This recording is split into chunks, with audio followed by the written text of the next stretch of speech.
Today, we're diving into a challenge that sounds, well, basically superhuman, memorizing the first 100 digits of pi. I mean, seriously, think about it. Could you do it? It just sounds impossible, doesn't it? Just a long, chaotic, totally random string of numbers. It feels like a job for a supercomputer, not for us. But what if I told you the secret to doing this has nothing to do with being a math whiz? What if the key was actually a bizarre, unforgettable, and yeah, frankly, completely bonkers story? We're gonna break down an incredible technique from Japan that does exactly that. I mean, what on earth does that even mean? It sounds like pure gibberish, right? Something you'd hear in a fever dream. It's just completely random. But here's the crazy part. What if that total nonsense is actually the key? A secret code that unlocks one of the most famous numbers in all of mathematics. Because believe it or not, that's exactly what it is. Okay, so how on earth does a story about a grandpa throwing a mackerel help you remember pi? Well, it all starts with a very old and very powerful technique called the memory palace. The idea is actually simple, but it's brilliant. You take a place you know, like the back of your hand, your house, your apartment, whatever, and you mentally place the things you want to remember in specific spots. You're basically turning boring, abstract data into a journey you can literally walk through in your mind, and that makes it so much easier to remember. And this is where this particular method gets its own unique twist. The palace isn't a house. It's a real-world journey along 10 stops of Tokyo's famous Yamanote train line. But get this, it starts even closer to home. The whole journey is anchored, believe it or not, inside your own face, using your eyes, mouth, and ears as the first rooms of your palace. All right, so we've got our palace, this journey through Tokyo. But how do we actually get from a train ride to a string of numbers? Okay, let's dive in and crack the code. The whole system really just boils down to 3 simple steps. First, you chunk it. You break those 100 digits into 50 easy 2-digit pairs. Second, you encode each pair into a picture using some clever Japanese wordplay. And finally, you place those pictures into a little mini-story at each of your 10 locations. Now that encoding step, that's the secret sauce. It uses a type of Japanese wordplay called goro ase.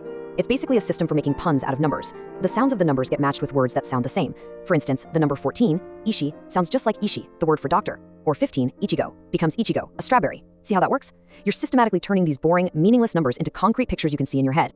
So now that we have the building blocks, the palace, and the code, let's see how it all comes together. It's time to take our mental trip along the Yamanote line and actually see these stories in action. Our first stop is a clinic right in the middle of the city, Tokyo Clinic. This is the spot where we're going to store the first 10 digits of pi. And here is the story for this location. Yeah, you heard that right. Remember, logic is not the goal here. Creating an unforgettable, weird image is. And here is where the magic happens. Let's decode it. The word doctor, or ishi, gives us 1, 4. Strawberry, ichigo, is 1, 5. The groom in a kingdom, or muko/kuni, gives us 9, 2. Now how does that work? It's pretty cool. In Japanese, the number 9 can be read as ku, and 2 as ni, which together sound just like kuni, the word for kingdom. So when you decode that whole weird story, you get 1, 4, 1, 5, 9, 2, 6, 5, 3, 5. And just like that, you've unlocked the first 10 digits after the decimal point. It's amazing. Okay, let's jump ahead on our journey. We're now at location number 7, the United Nations Center in Shinagawa. You know, a very serious, very official kind of place. But the story here is anything but serious. And that contrast, that image of a completely absurd safari happening right in the lobby of the UN, that's exactly what makes it stick in your brain. And just like before, this bizarre scene isn't random at all. Each part of it is a key. The older brother, the hyena, the insects, they're all systematic codes that unlock the next set of digits. And you just repeat this process at all 10 stations until, boom, you've stored all 100 digits. So we've seen how it works. But let's talk about the big question. Why is it so effective? Why does our brain remember a guy riding a hyena, but just goes completely blank on a simple string of numbers? Well, trying to memorize by repetition is just tough. It's abstract, it's boring, and it gives our brain absolutely nothing to hold on to. But the story method is the complete opposite. It's visual, it's emotional, it connects numbers to actions and places, it builds these really strong pathways that make the information almost impossible to forget. So when you really boil it down, to nail all 100 digits of pi using this system, you only need to learn and place about 50 key images. 50 pictures, that's the whole game. Now, to put that into perspective, get this. In Japan, to renew your driver's license as an elderly person, you have to pass a memory test where you memorize 64 different images. Millions of people do this every single year. So if you're just counting the images, memorizing pi this way is actually easier. It totally reframes the challenge, doesn't it? And this really brings us to the big takeaway here. This technique is so much more than just a party trick for memorizing pi. I just love this quote from the source material. What it means is that once you learn this method of remembering, you can apply it to absolutely anything. It's not just an exercise, it's a fundamental tool for learning. It's a powerful lesson in how to take hard, abstract stuff and make it manageable, memorable, and even fun. Which leaves us with one last question to think about. If you can turn one of the most famously random strings of numbers into a bizarre adventure through Tokyo, what impossible thing in your own life will you choose to learn next? とゆしはった、東京有楽町新橋阪和町田町田しおごめ高輪ゲートウェイ品川大崎五反田目黒と東京1東京クリニック医師が石子の国で婿を探しにサンゴの海に飛び込んだ1東京クリニック医師が石子の国で婿を探しにサンゴの海に飛び込んだ。有楽町。2、有楽町薬局。薬がなくてミニがサバを城に届けた。2、有楽町薬局。薬がなくてミニがサバを城に届けた。新橋。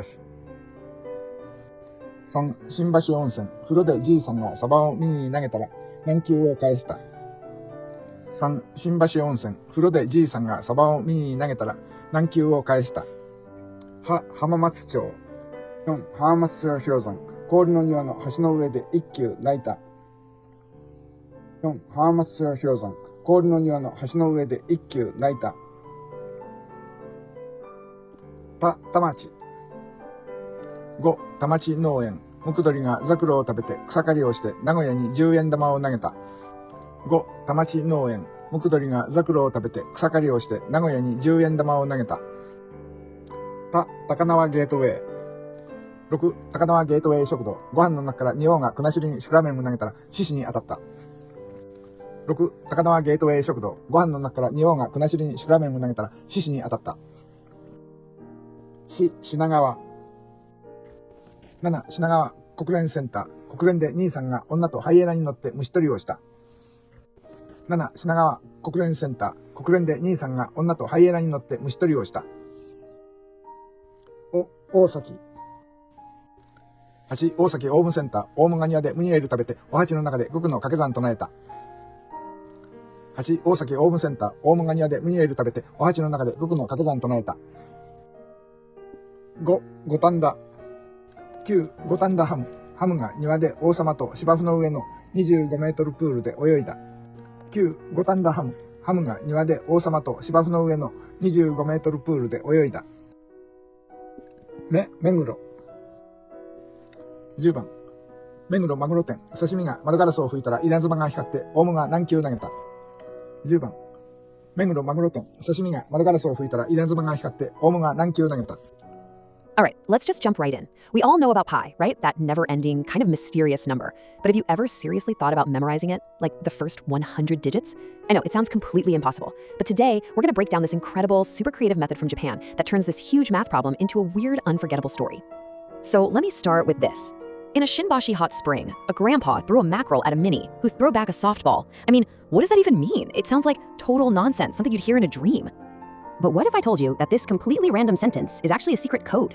That all this nonsense is actually the key to unlocking one of the most famous constants in all of mathematics? Because that's exactly what it is. This bizarre little story is part of a really powerful system called the memory palace technique.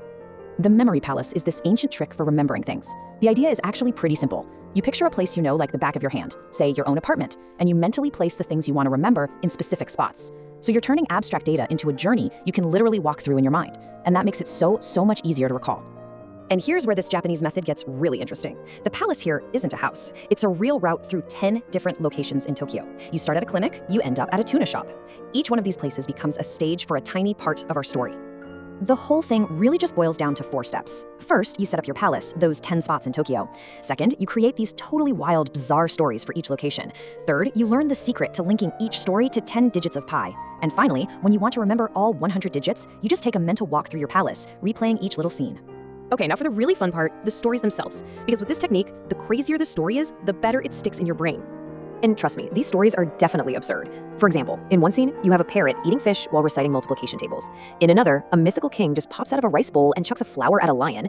And at the last stop, a piece of sashimi is cleaning a window, and that somehow makes lightning strike. See, logic is not the goal here. Unforgettable images are. But like we said, this isn't just random weirdness for the sake of it. These stories are actually a really sophisticated code. So let's look at how we get from, say, a doctor in a strawberry kingdom to the actual numbers of pi. We're gonna zoom in on the very first story, the one that happens at the Tokyo clinic. It goes something like, a doctor in a strawberry kingdom goes to find a suitor by jumping into a coral sea. So let's just break down those first few words. And here is the secret sauce. The system uses this brilliant form of Japanese wordplay called goro awase, where syllables can stand in for numbers. So it actually starts with an image of childbirth, or san, for the number 3. Then you have doctor, ishi. That breaks down into I for 1 and shi for 4. Boom, 14. Strawberry, ichigo, becomes ichi for 1 and go for 5. That's 15. Kingdom, kuni, becomes ku for 9 and ni for 2. And just like that, the story literally translates into the first digits of pi, 3.14159266535. It's amazing. And you just do that again. This same decoding process works for all 10 stories. Every weird scene you visit at each location in Tokyo unlocks the next 10 digits, all the way up to 100.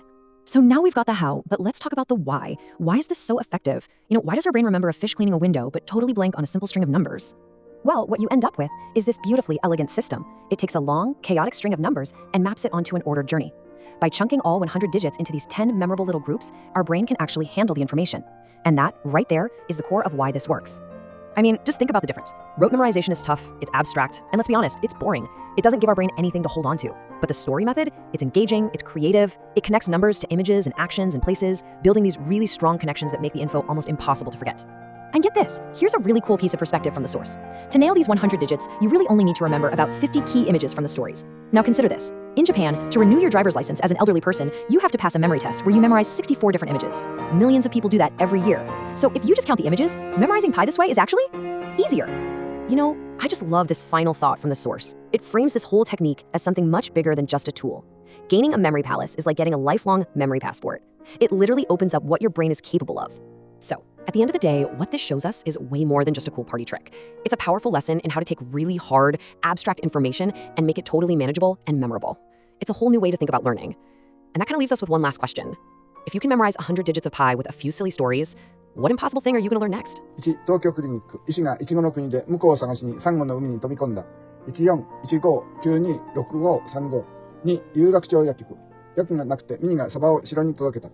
89、79、32、38、46。3、新橋温泉。風呂でじいさんがサバをミニに投げたら軟球を返した。26、43、38、32、79。4、浜松町氷山。氷の庭の橋の上で一休泣いた。5028841971。5、田町農園。ムクドリがザクロを食べて草刈りをして名古屋に10円玉を投げた。6939937510。6、高輪ゲートウェイ食堂。ご飯の中から仁王が国しにシクラメンを投げたら獅子に当たった。5波仁王国宿獅子。7、品川国連センター。国連で兄さんが女とハイエナに乗って虫取りをした。国二佐女ハイ虫。8、大崎オウムセンター。オウムが庭でムニエル食べてお鉢の中で九九の掛け算と唱えた。オムにはムニオハクク。9、五反田ハム。ハムが庭で王様と芝村上の25メートルプールで泳いだ。ハムにはおさ芝2号。10、目黒マグロ店。刺身が窓ガラスを拭いたら稲妻が光ってオウムが何球投げた。刺し拭い稲オムなく。1、東京クリニック。医師がイチゴの国で向こうを探しにサンゴの海に飛び込んだ。14、15、92、65、35。2、有楽町薬局。薬がなくてミニがサバを城に届けた。89、79、32、38、46。3、新橋温泉。風呂でじいさんがサバをミニに投げたら軟球を返した。26、43、38、32、79。4、浜松町氷山。氷の庭の橋の上で一休泣いた。5028841971。5、田町農園。ムクドリがザクロを食べて草刈りをして名古屋に10円玉を投げた。6939937510。6、高輪ゲートウェイ食堂。ご飯の中から仁王が国しにシクラメンを投げたら獅子に当たった。5波仁王国宿獅子。7、品川国連センター。国連で兄さんが女とハイエナに乗って虫取りをした。国二佐女ハイ虫。8、大崎オウムセンター。オウムが庭でムニエル食べてお鉢の中で九九の掛け算と唱えた。オムにはムニオハクク。9、五反田ハム。ハムが庭で王様と芝村の上の25メートルプールで泳いだ。ハムにはおさ芝2号。10、目黒マグロ店。刺身が窓ガラスを拭いたら稲妻が光ってオウムが何球投げた。刺し拭い稲オムなく。3.14 東京石井の国向こう佐合。有楽町薬なくミニサバ城。新橋風呂時差サバミニなく。浜松町高庭橋行くない。田町無垢ザク草名護十。高輪ゲートウェイ五波仁王国宿獅子。品川国二佐女ハイ虫。大崎オムにはムニオハクク。五反田ハムにはおさ芝2個。目黒差しふい稲オムなく。以上、小数点以下100桁。円周率の記憶はまずこの10個の部屋の記憶が基本です。そして1234と順方向に覚えたり、逆に198、7と逆方向に覚えることを繰り返していますと、より記憶が確かになってきます。まとめ、円周率の100桁の記憶は一つの達成感を作る数字記憶の憧れのテーマになっています。これは数字記憶の基本である記憶宮殿の手法を使います。2桁の数字50個を50枚の絵に変換して、これを記憶紙として記憶します。記憶宮殿の完成。これは個人の一生の記憶パスポートを得たことに相当します。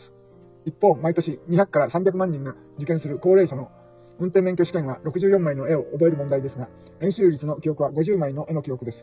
枚数で言えば運転試験の問題よりも簡単とも言えます。200万人の人々ができる運転免許の問題よりも、円周率の記憶問題は簡単なのかもしれません。まず、できると思うことが大切です。時間をかけて丁寧に記憶すれば、誰にでもできる問題です。お疲れ様でした。10個の駅に順番に奇妙な物語を作り、100桁の数字を覚えることに挑戦しました。慣れていきますと自然に覚えてしまいます。駅名や物語は面白おかしく漫画チックに作りますと、インパクトの強い忘れられない記憶になります。これがコツです。いろいろとお話を自分で変えて楽しい言葉遊びの物語を作ってください。長い時間のご清聴誠にありがとうございました。